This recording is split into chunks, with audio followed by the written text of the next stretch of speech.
Good morning guys. Meron po akong ginawang pinaghalong-halong gulay po ngayong araw na to. Nagyan ko na rin po siya ng mga ingredient, mga paminta, sibuyas, bawang, asin, harina at itlog. Tayo po ay magtotortang giniling na may gulay. Tara, samahan niyo po ako. Ito na guys, maglilagay na tayo ng pinarito.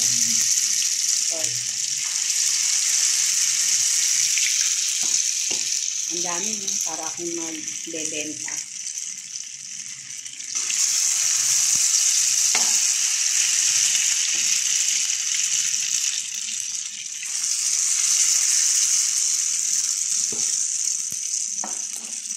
Madali ko naman po dito maluto. Hey guys, magandang madaling araw na sa inyo dyan. Dito po sa Dubai ay madaling araw na po. Ito po guys, nagluto po ako ngayon ng aking food. Inatira ko po to kanina. Ginisang upo. Tapos may itlog at saka etong chicken.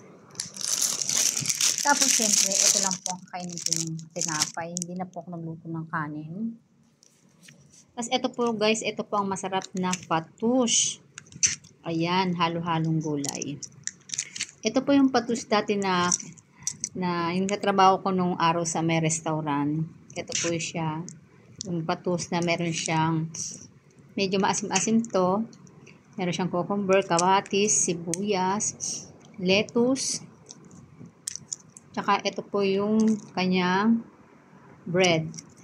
Ito po yung bread na pinirito po siya tapos kinating sa maiksi. Ayan guys. Masarap po to guys. Ito po ang tinatawag na fattoush sa pagkain ng mga Arabic. Ayan. Ito lang po muna ang aking kakainin kasi napagod po ako magluto. Tapos pwede na po yan. Pang laman na rin po ng bituka. Ayan guys. Masarap po itong fattoush. Tapos meron siyang lemon with matamis na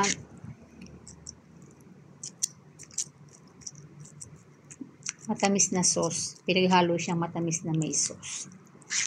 Okay, bye. Thank you for watching.